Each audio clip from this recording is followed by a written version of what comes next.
ታዲያስ አዲስ ሰላም ጤና ይስጥልን እንደምን ውላችኋል ተመልካቾቻችን ከታዲያስ አዲስ የዕለቱን ዜናዎች ወደ እናንተ የምናደርስበት ሰዓታችን ላይ ተገናኝተናል። ነፍሰ ጡር ሴትን ጨምሮ ሻሻ ወንጀል ሲፈጽሙ የነበሩ ተጠርጣሪዎች በቁጥጥር ስር ውለዋል። ተጠርጣሪዎቹ የወንጀል ድርጊቱን የፈጸሙት በቂርቆስ ክፍለ ከተማ ልዩ ቦታው ሪቼ ተብሎ በሚጠራው አካባቢ ነው።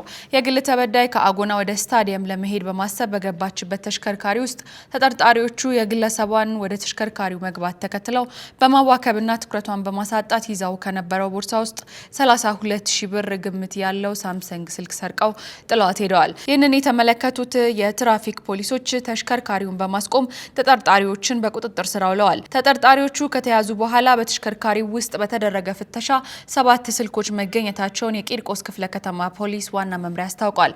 ከተጠርጣሪዎቹ መካከል ነፍሰ ጡር መኖሪያ የተገለጸ ሲሆን የቀን ውሎ አበል በመክፈልና ተሽከርካሪ በመከራየት ወንጀሉን የሚፈጸሙ ግለሰቦች እንዳሉ ህብረተሰቡ ተገንዝቦ ትራንስፖርት ሲጠቀም ጥንቃቄ ማድረግ እንደሚገባም የአዲስ አበባ ፖሊስ ዋና ጠቅላይ መምሪያ አስታውቋል። ታዲያስ አዲስ ኢትዮጵያ ለኬንያ የኤሌክትሪክ ኃይል ልታቀርብ ነው።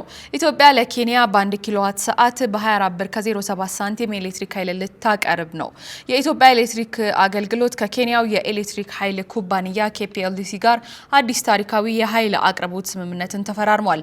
በስምምነቱ መሰረት የኬንያው ኩባንያ በ1 ኪሎዋት ሰዓት ለኢነርጂ 24 ብር ከ07 ሳንቲም እንዲሁም ለዲማንድ ቻርጅ 1010 ብር ከ89 ሳንቲም ይከፍላል። የኃይል አቅርቦት ስምምነቱን የኢትዮጵያ ኤሌክትሪክ አገልግሎት ዋና ስራ አስፈጻሚ የሆኑት ኢንጂነር ጌቱ ገረመውና የኬንያ አቻቸው ዶክተር ጆሴፍ ሲሮር ተፈራርመውታል። ታዲያስ አዲስ ባለፉት 8 ዓመታት ተመራቂ የነበሩ ተማሪዎች የመውጫ ፈተና መውሰድ እንዳለባቸው ተገለጸ።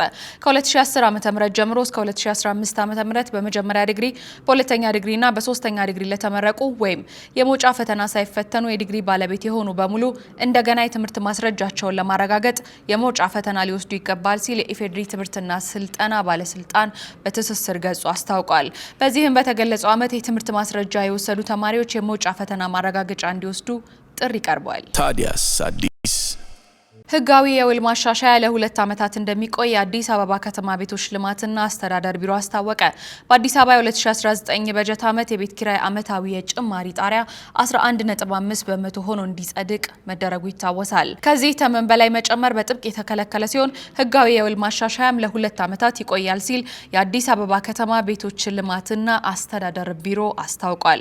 ከህጋዊ አሰራር ውጭ የሚደረጉ የመንደር ውሎች የተከለከሉ ሲሆን ውል በማያድሱና ህግ በሚተላለፉ አካላት ላይ ቅጣት ይጣላል። የውል እድሳት ጊዜያቸው አልፎ አከራይም ሆነ ተከራይ አብረው ኖረው እድሳት ሳይፈጽሙ እስከ 2 ወር ከቆዩ የ1 ወር የቤት ኪራይ ቅጣት ይጣልባቸዋል። ውል ሳያድሱ 3 ወርና ከዚያ በላይ የቆዩ የ2 ወር የቤት ኪራይ ቅጣት የሚጣልባቸው ሲሆን አዲስ ተከራይ አስገብተው ውል ያላደሱና ያላስመዘገቡ የ1 ወር የቤት ኪራይም ይቀጣሉ። በጥቆማ ወይም በክትትል ውል ያላደሱ ወይም ያላስመዘገቡ መሆናቸው ከተረጋገጠ ደግሞ ከ1 ወር እስከ 3 ወር የሚደርስ የኪራይ መጠን ቅጣት እንደሚጣልባቸው ቢሮ አስታውቋል።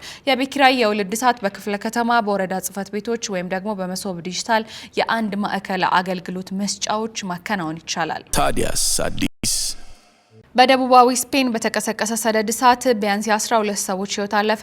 በስፔን ደቡባዊ አንዳሉሲያ ክልል ውስጥ በፍጥነት እየተዛመተ በመጣ ሰደድ እሳት ቢያንስ 12 ሰዎች ህይወት ማለፉ ተገልጿል። በእሳት ቃጠሎ ሳቢያ በርካታ ተጨማሪ ሰዎች እስካሁን እንዳልተገኙ ይፋ ተደርጓል። የእሳቱን መንስኤ እስካሁን ያልተረጋገጠ ሲሆን ሰደድ እሳቱ የተከሰተው ሀገሪቱ በታሪክ ከፍተኛ የሆነ የሙቀት መጠን እያስተናገደች ባለችበት ወቅት ነው። ኃይለኛ ነፋስ እሳቱን በፍጥነት ወደ አጋራባች ቤዳር ማዘጋጃ ቤት አቀጣጥሎታል። የነፍስ አድን ፍለጋ ስራው የቀጠለ ሲሆን ባለስልጣናቱ እንደተናገሩት 19 ሰዎች የደረሱበት አልታወቀም ማለታቸውን የሮይተርስ የዜና ወኪል ዘግቧል። ታዲያስ አዲስ